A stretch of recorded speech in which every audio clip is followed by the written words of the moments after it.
Hey everybody, it's the Walker. So what are we doing today? Well, today we're doing another episode of Mora Firecraft. This time we're doing natural, uncharred tinders to start a fire using just a Mora knife, what we can get in the woods. So these are the items that we've taken in the woods to try to get a fire. Let's take a look at the stuff that we foraged during the day. Got a few leaves. This is the yellow birch bark. This is the cedar bark.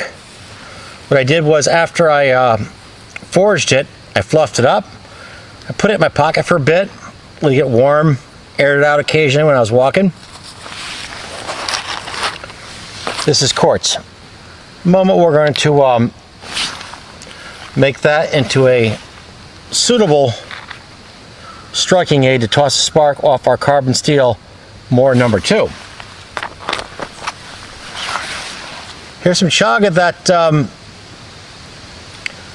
we foraged today. I think what we'll do with this is maybe we'll make a little cup of tea out of it.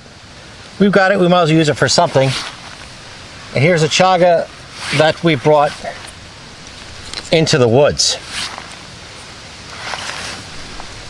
So this right here is the plan. I think what we need to do is get some striking surfaces on this quartz. Here's in general what we're going to do. There we are. So this gives us sharp edges which to impact with the spine of the knife. That's going to be the plan. Here's the chaga, here's the knife. There's a few things we can do here. We can either place a chunk of this on a rock, striking the rock kind of there's a spark right there. I don't know if you're able to see that. Or we can toss sparks down into the chaga, kind of striking like this. Well, this is a little dangerous going like this, because this is a wild, sharp knife. It's well used, but I tend to keep it pretty sharp. So we're going to try, I think, let me think here. Well, the pros of putting the chunk is the spark has a shorter distance to travel to get onto the, the rock is here, the chunk of chaga. We kind of like, well, like that. So it would be a much shorter distance for the spark to fly, but there's of course the risk of cutting your hand off. Let's try to make some chaga dust. I think that would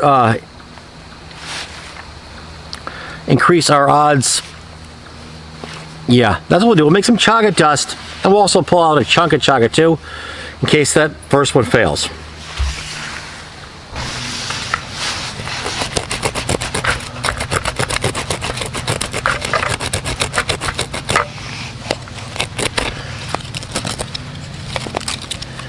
Okay, so it's a really big target here.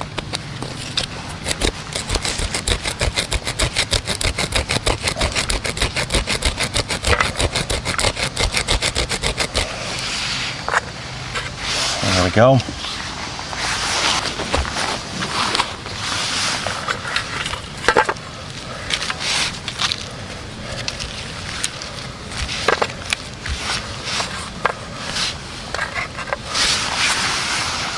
All right.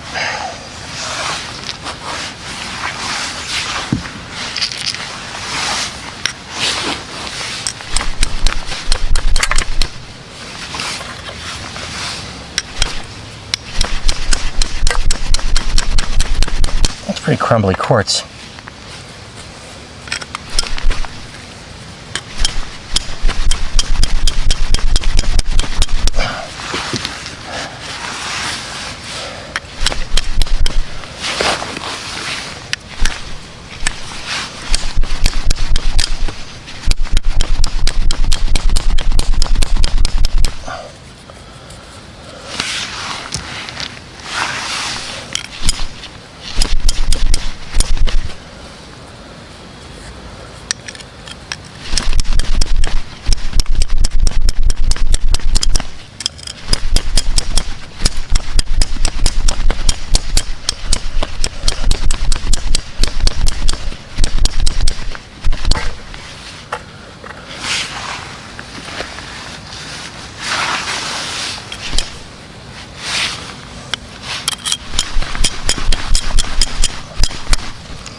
Wait. I smell ho. Well. I'd almost given up here.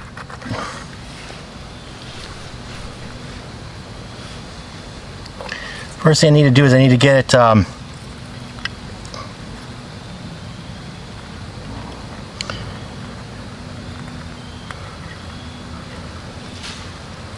look at that.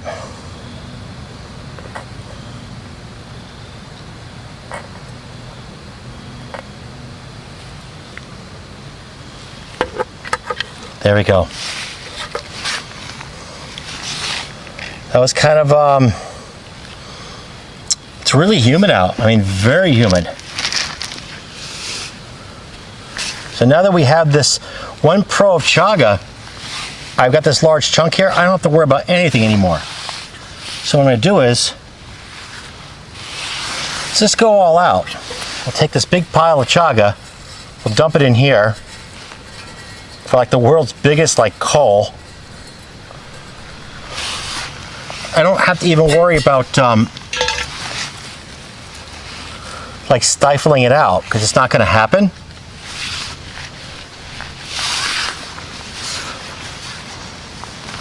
Let's set this up by the fire ring. You see this? It's just going to keep going.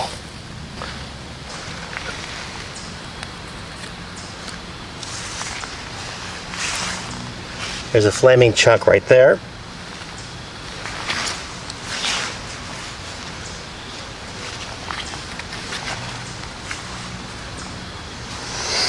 We pretty much have all the time in the world.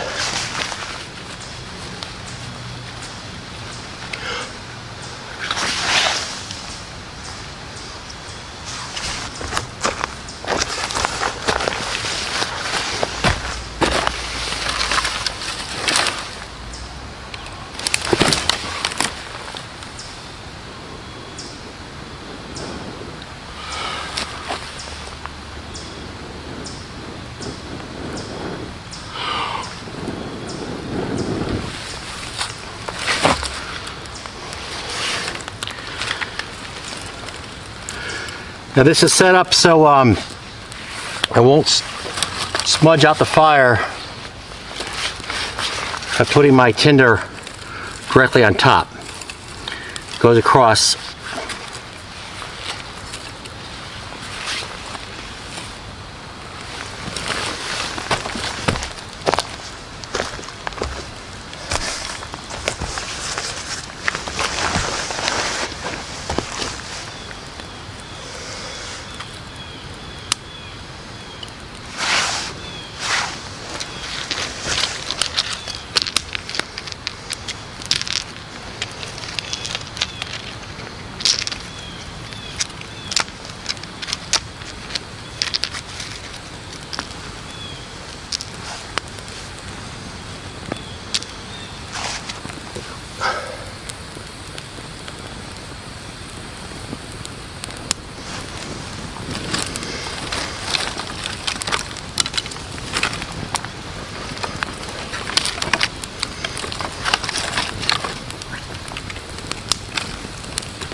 It's actually kind of cold. It's been really hot all summer.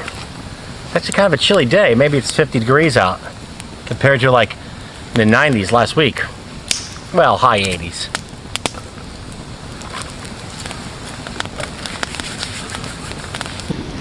So you can start a fire with natural uncharred materials and a rock. It's not easy. Well, it can be easy or it can be hard. You know, it's one of those things where a very small spark coming off this rock. The piece doesn't even want to even spark for me. There it goes. Very small, real tiny spark. Not very hot either. Also, if you're taking the This is the wild piece we found. Well, it's all wild, but this is the piece we just foraged today. Something like this would have to be dry. I actually did do a video on using chaga when it's still wet. I'll put a link up for that, for percussion type fire. Still, generally, it's a tricky way to start a fire. That's why I always recommend carrying a survival kit with 3 reliable ways to start a fire, tinder, all that stuff. Let's let this burn down a little bit. We'll, I think what we're going to do, make chaga out of this chunk. I mean chaga tea. It's already chaga. We can't make it into chaga. Make a little bit of chaga tea, and we'll cook the sacred bacon. Let the fire, get some coals. This will be good. This will be excellent.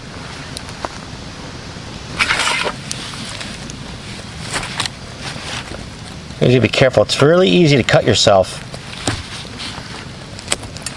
Doesn't take much.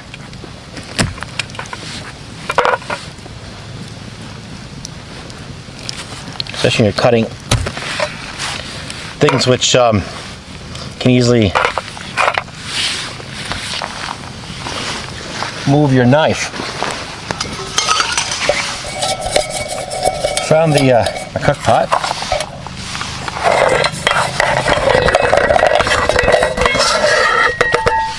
There may be other ways to do it, but this is all I'm going to do.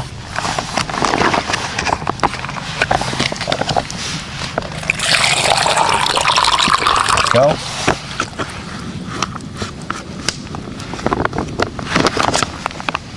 Then we will a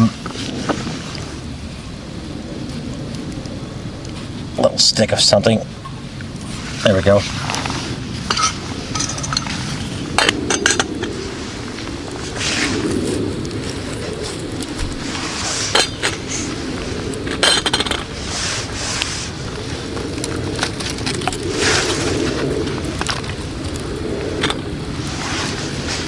I gotta be really careful because I don't want to knock. It's kind of precarious the way I set it up.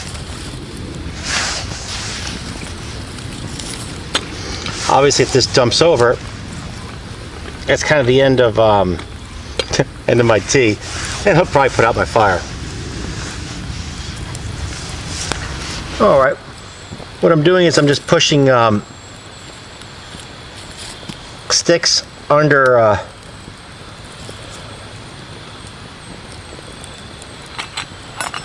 This has got a good boil.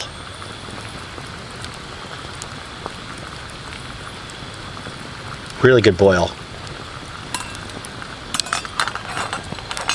I usually, I don't know of any, I've never researched the official way to make chaga tea. I've always just cut up chaga, tossed it into a pot or a kettle, boiled it for like, I don't know, 5-10 minutes or so. And then when the water looks black, I've removed it. That's pretty much all there is to that. It's definitely boiling good. We'll take this off in a moment.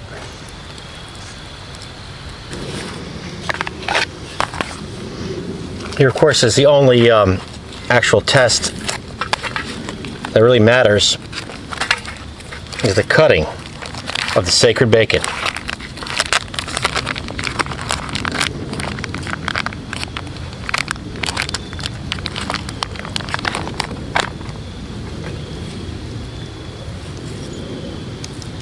Excellent.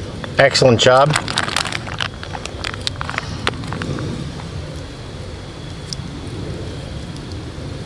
Excellent. Yeah.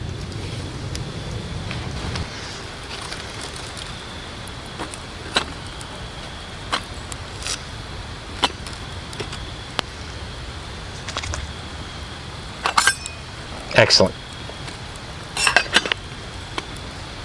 We'll put this way over here so you don't accidentally spill it.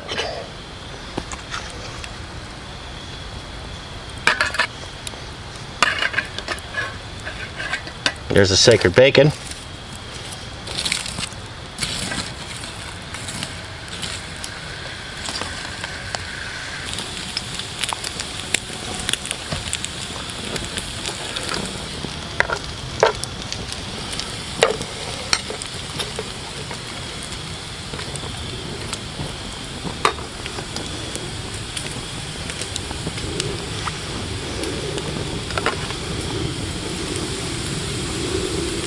Yeah, it looks good. Bacon. And the Chaga tea. Whoa, look at that.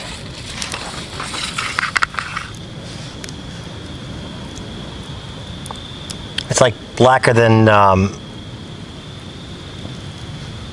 there it is. It's like blacker than regular coffee. We're gonna try this.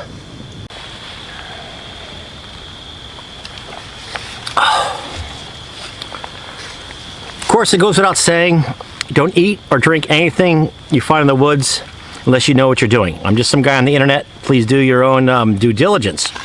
And that is the end of another episode of Mora Firecraft, starting a fire with a Mora knife. If you like what you've seen, give me a thumbs up, hit the subscribe button, and y'all have a great night.